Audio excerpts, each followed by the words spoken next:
What's going on, guys? The Value of Awesome here, and today I brought a little special video that I wanted to share with basically every QuadraTrac I Jeep owner out there, including my subscribers and my viewers that usually pay attention to my channel. So this video, we're specifically going to be talking about QuadraTrac I solutions. Now, as you guys know, here it is. All QuadraTrac I Jeeps. I'm talking about WKs and XKs. I'm not talking about WK2s, but every single Jeep WK Grand Cherokee and Jeep XK Commander as QuadraTrac I is outfitted with the transfer case known as the New Venture 140 transfer case. Now, if you guys don't know what that is, that's a transfer case, the 4852 torque split front and rear. It's a really small transfer case, and that's because there's no clutch packs. Basically, it's a 1-to-1 gear ratio inside the transfer case itself, meaning no 4-low. So us QuadraTrac I Jeep owners, we have no 4-low. And now today, the reason why I'm bringing this up is because we're going to go ahead and try to find some solutions that most people will look into, hoping to add 4-low range or locking center diff in their transfer case. Alright guys, so before I do get into digging into what solutions we can do, I just want to first say from the beginning get-go, it is impossible to go from QuadraTrac I to QuadraTrac II or QuadraDrive 2 for that matter. And the reason I say that is because NV140 transfer case is brainless, alright? While here, QuadraTrac II and QuadraDrive 2 use a transfer case known as the New Venture 245 transfer case. Now, if you guys don't know about that, everything in the NV245 transfer case is electronically actuated. Now, I know a lot of people on Jeep forum who have tried to do this swap and just keep failing. I mean, I know one guy on Jeep forum that he did manage to do the QuadraTrac II transfer case swap, but it's sort of like a manually actuated transfer case, and for that reason, he kind of has some issues with it, such as the transmission going into limp mode and all that. And also, it's just, whenever you're dealing with electronics, it gets way too complicated. So guys, go ahead and do that, but if you want to try a New Venture 245 transfer case swap, it's going to be really complicated. I mean, swapping out the transmission, because the transmission is not compatible with the New Venture 140 transfer case, and I'm talking about the NAG1 Mercedes transmission. It's not compatible with the New Venture 245 transfer case. You're going to have a lot of electronics, got a transmission to swap, and a lot of things. So this, no go, unless you're on a big budget and you want to go for it, and you want to go through Chrysler Corporate, because they're the ones in charge of flashing your ECU in order for your Jeep to recognize that, hey, there's 4-low. So that's really complicated, guys. So let's go ahead and jump into our options, because this obviously is not an option. Alright guys, so now we're going to go into the benefits of what 4-low range is and what it does to really help with off-roading. Just before I jump into everything, I'm sorry, one more thing to highlight, which is this. So, benefits of 4-low range. So, the reason why 4x4s are true 4x4s is because they have 4-low range. And 4-low range basically allows, number one, torque multiplication. Now, usually that can be 2.72 to 1, 4 to 1, depending on what vehicle and make you have. And yeah, so what it does is the engine creates power. Engine power goes to transmission. Transmission just takes that into gear. Gears send to transfer case. Transfer case sends to drive shaft to wheels. All right? And so what the transfer case does is when it receives the gears, the torque from the transmission, what it does is the transfer case multiplies that. And so let's say that, Rocky, she puts out 235 foot-pounds of torque, right? Okay, and let's say that in theory, so I'm not sure if this is exactly how it works out, but I have a feeling it works a lot like it. So correct me if I'm wrong though, but I don't know all the math. My eyes deceive people. But 235, and let's say that in your transfer case you have a 2.72 to 1 gear ratio. 2.72, and you do the math, whatever, and so 235 times 2.72, that's your new torque. And with that amount of torque, you can do rock crawling, you can climb up really steep hills, and all that sort of stuff. And that's what makes torque multiplication very important when it comes to having a transfer case with 4-low range. Now, the second part, not applicable in all vehicles, but traction control becomes disabled. So you don't have your throttle limited, you don't have, yeah, mostly just throttle control, because in some vehicles, I know Rocky as well. If you don't know Rocky, that's my Jeep WK I'm talking about. But yeah, traction control disabled. Sometimes that traction control can limit the throttle that you're allowed to put on the vehicle. And so when you're off-roading and trying to go up a steep hill, you want all the throttle you can. So in that case, when traction control is disabled, that's a good thing. And the third part that I want to bring up about the benefits of having low range is locking center diff. Now that's only applicable to some vehicles. I know that there's some vehicles out there that don't have the ability to lock their center diff when going into low range. I'm not gonna pick on any vehicles, but and Rovers. Yeah. Some vehicles out there don't have a locking center diff, but a lot of them, though, they do have the ability to lock the center diff when entering into low range, basically increasing traction. Alright guys, so the first QuadraTrac I resolution that I'm going to bring up, I have a total of 4 tips, by the way, so if you want to wait for the whole video to learn all the tips, definitely stay in tune. So the first tip is to weld the center diff, or the transfer case, NV140 together. I actually got this idea from, I think he subscribed to me already, but he was someone that commented on my channel. He talked about, hey, I'm just going to weld the center diff, what do you think about that? And so I'm just going to list pros and cons for every tip that I have, for the 4 tips that I'm going to bring up. So the pros with welding a center diff or a transfer case together is that you do get a true 48-52 or 50-50 torque split for off-road conditions, and your vehicle will perform phenomenally off-road. Now there's more cons that outweigh this than the pros, and I'm just going to lift off a couple of them. The first con about welding transfer case together is that if you're going to make your WK a daily driver, it's going to be absolutely horrible. Like, it's going to be a lot of drive shaft bonding, or just transfer case bonding and binding, I'm sorry. There's going to be a lot of binding in your driveline because of, you know, your transfer case. You're going to be like road skipping with the rubber on your tires and everything. And also, I just wanted to also say that the new Venture 140 transfer case is a really tiny transfer case. If you guys haven't seen the new Venture 140 transfer case, go crawl under your WK or your XK. Thing is tiny, and man, if you put like that much stress on your Jeep, if it's a daily driver and everything's welded together like that, man, I could see that transfer case literally just blowing up while you're driving, and it's really dangerous. I mean, no joke, that transfer case is really small, like really small. Also, just because you weld the center diff together and that you get, you know, a true 50-50 torque split between the drive shafts, it doesn't solve the for-low issue with torque multiplication in its entirety.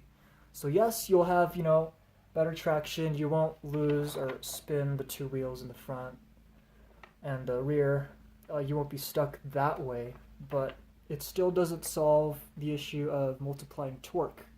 And so if you're driving off-road in a high elevated area, or if you're stuck in a mud rut and you really need torque to really get out of that mud rut, it's not going to help just by welding your transfer case together. But that is tip number 1. Let me go ahead and move to tip number 2. Alright guys, now we're going to move on to tip number 2, and that tip is a transfer case swap. Now, I am specifically talking about the new Venture 140 transfer case swap to new Venture 146. And if you guys don't know what that is, that's basically transfer case found in the Jeep WK SRT8. Now, if you guys don't know about that transfer case, I'll go ahead and list off some specs. So, the first spec is that it's a variable transfer case. It's capable of putting 50% of torque to the front wheels if it senses slip. And there are clutch packs in the new Venture 146 transfer case, unlike the new Venture 140 transfer case. So, meaning that it is able to mimic the effects of a locking center diff. Sort of like a torsion differential, if you guys are familiar with what that is. So whenever it senses wheel spin, it's able to shove torque over to the front whenever it feels like it's necessary. And so it is a viable option, guys, and I'm just going to say the new Venture 146 transfer case swap would be a lot easier than the new Venture 245 found in QuadraTrac II or QuadraDrive 2, and the reason why I say that is because same NAG1 Mercedes transmission. And if you guys don't know what the NAG1 Mercedes transmission is, it's basically standard on all Laredos, all QuadraTrac I equipped Jeeps. And so yeah, should be a direct bolt-in, should be, because obviously same transmission. The only cons though is that it does require an FDCM from the SRT8. If you guys don't know what the FDCM is, it's the final drive control module. What that does is, I'm pretty sure it's located in the WK under the seats, or under the rear seats somewhere. I don't know. I haven't really messed with anything like the final drive control module before, but yeah, it does require that, and that final drive control module, I believe, reports to PCM or ECU. And so also having that new Venture 146 transfer case, it doesn't solve the torque multiplication that for low range is known for. So even with the new Venture 146 transfer case swap, it's still 1-to-1. And that being said, you might get away with driving in mud, with having, the ability for your front wheels to have torque again. But at the same time, if you're driving high elevation off-road, like I do in Colorado all the time, or if you're stuck in mud and you need that torque to get out, or if you're trying to tow something, it's really not going to work out. And on top of that, the last point is that things could be costly. I mean, anything that belongs to an SRTA is probably really expensive. So yeah, good luck with the money budget part. Okay, let's move on to tip 3.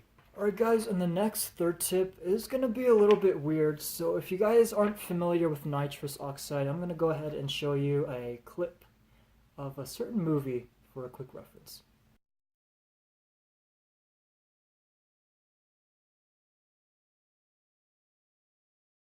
If you guys don't know what that is, that's the movie called Fast and the Furious, Fate and the Furious. I only recently started watching that series, and I actually liked it. I mean, I thought it'd be weird, but anyways, where was I going? So, nitrous oxide, it's pretty much a whole or a can of nitro that sits in the trunk of your car, or underneath your car, in the hood if it fits, and basically what you do is you press a toggle switch, and it allows for that small tank of nitrous oxide to travel into basically into your airbox of your vehicle, and what it does is it allows more fuel and air to interact. It's basically supplying a lot of oxygen to your vehicle, while at the same time cooling down your engine, which really gives it the high performance. And so the reason why I suggested this for QuadraTrac I is because, number one, it's going to increase torque like crazy. Horsepower and torque is going to be increased like crazy. Now, that really helps, really, really, really helps if you're doing high elevation off-road.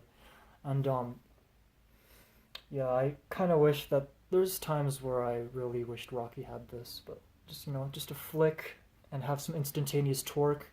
Once she's over the hill, really steep hill, just turn it off and cut off the nitrous oxide supply, and she's up that hill.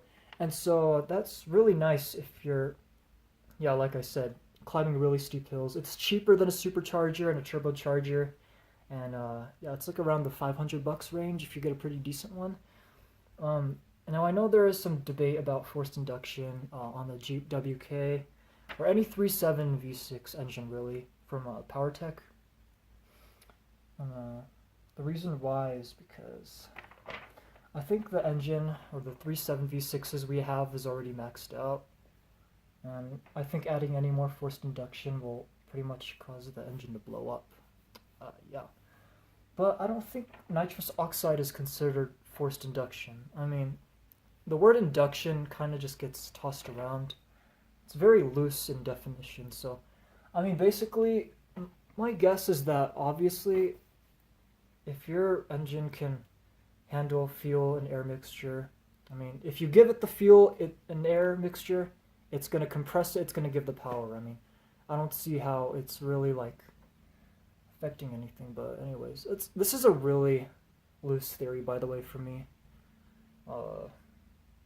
Yeah, really loose theory. I haven't really thought about it. I only brought this up like yesterday to myself, and I was like, oh, why not just add this theory to this resolution? So double check with this for sure.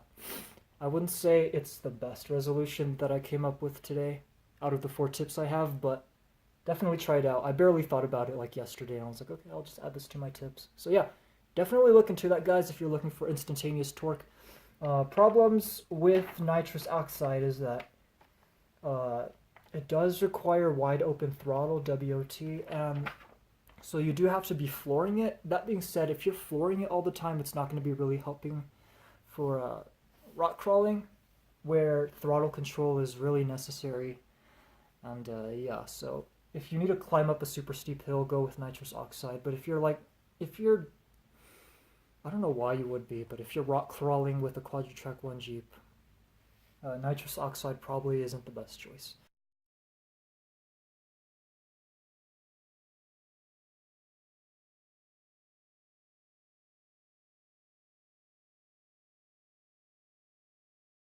Alright guys, now I'm going to bring up the 4th tip, and before I do bring up the 4th tip, I do just want to say that this is a very, very sensitive tip that I'm sharing with you.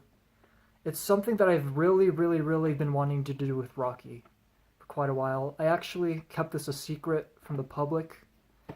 Now I'm disclosing it because I realized that, you know, I may have other options in the future, or I may just do it after college, because I really can't do what I'm about to bring up with my tuition and books and everything I have to be paying. So yeah, guys, I'm going to be sharing this openly, and I wanted Rocky to really be the first Jeep WK with QuadraTrac I and 4 low range, but now I'm going to be sharing it with you guys. So remember, if you enjoy this tip, or if it seems plausible to you, definitely subscribe and let me know in the comments section, because I really would be interested if somebody ever did the swap before me. So alright guys, I'm going to go ahead and share this. Alright guys, I'm about to be sharing one of the most, I know I keep saying it, but I really wanted to keep this a secret, because I really wanted Rocky to be the first Jeep WK with QuadraTrac I ever to get 4 low range. But now I'm publicizing it because I feel like I really can't keep it a secret. I know people are passionate about their QuadraTrac I Jeeps, and I ought to share it. But here we go. Transfer case swap is tip number 4.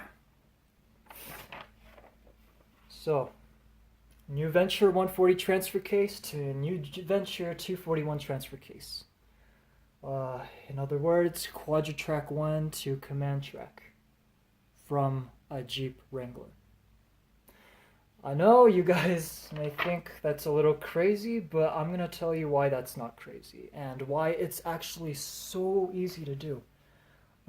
But I think it just gets overlooked a lot. Like, nobody's like, oh, what if I, swapped a Wrangler thing in my Jeep? I mean, people just think that's absolutely bizarre. They just never put it in their mind, but I guess it's really possible. And so I should probably add this as well. Auto. So automatic transmission. Has to be auto. Alright guys, so the pros about this transfer case. If you guys didn't know, new Venture 140 transfer case operates on a NAG 1 Mercedes transmission. Now the thing about the new 2012 and up JK Wranglers is that they operate on the new Venture 241 transfer case. That transfer case also operates on the NAG 1 Mercedes transmission.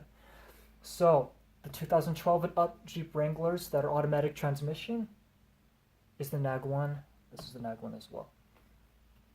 That being said, theoretically everything should be a bolt-on. The transfer case is a bolt-on. I mean, everything is just so perfectly fit in, and I think everyone's overlooked it. Spline count is 26. Input spline count. New Venture 140 transfer case input 26. New Venture 241 26. And the nice thing about the new Venture 241 transfer case is that it has torque multiplication, and it also locks the center diff. And that gear ratio, if you guys didn't know, is the 2.72 to 1. Unless you get the new Venture 241 transfer case from a Rubicon, where you can get a 4-to-1 gear ratio, but at that point, if you put that in a WK, expect for some CV joints to start popping out, because that's a lot of torque. I don't think a Jeep WK could handle that on a normal basis. But 2.72 to 1, like the transfer cases found in the Sahara, the Sport, and limited models, all that, definitely 2.72 to 1 is just perfect. Alright guys, and if you guys didn't even know too, if you're mechanically inclined, this is actually a very, very cheap swap. I mean, the things that I do see happening that you would need is custom drive shafts, which I know people could do really easily. You will need custom drive shafts. I'm not sure about the slip yoke or any of that, so you would have to double check with that. Like I said, this is all in theory. And then also something to hold the transfer case in, so like a cross member. You may have to fabricate a custom cross member, but guys, that's something that I could do personally, because, you know, obviously I'm pretty mechanically inclined. So yeah guys, other than that, everything seems bolt-on. And the reason why I say the swap is so easy is that nothing's even electronically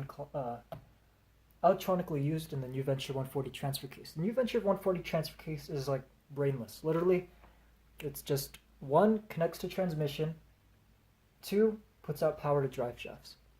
And there's like not even a speedometer housing in it. There's nothing except for like the vent tube or the breather tube for the transfer case. And other than that, that's it.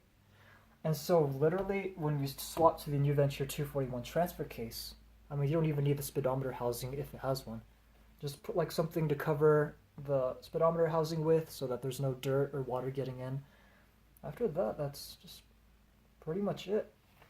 One issue I do see though is getting the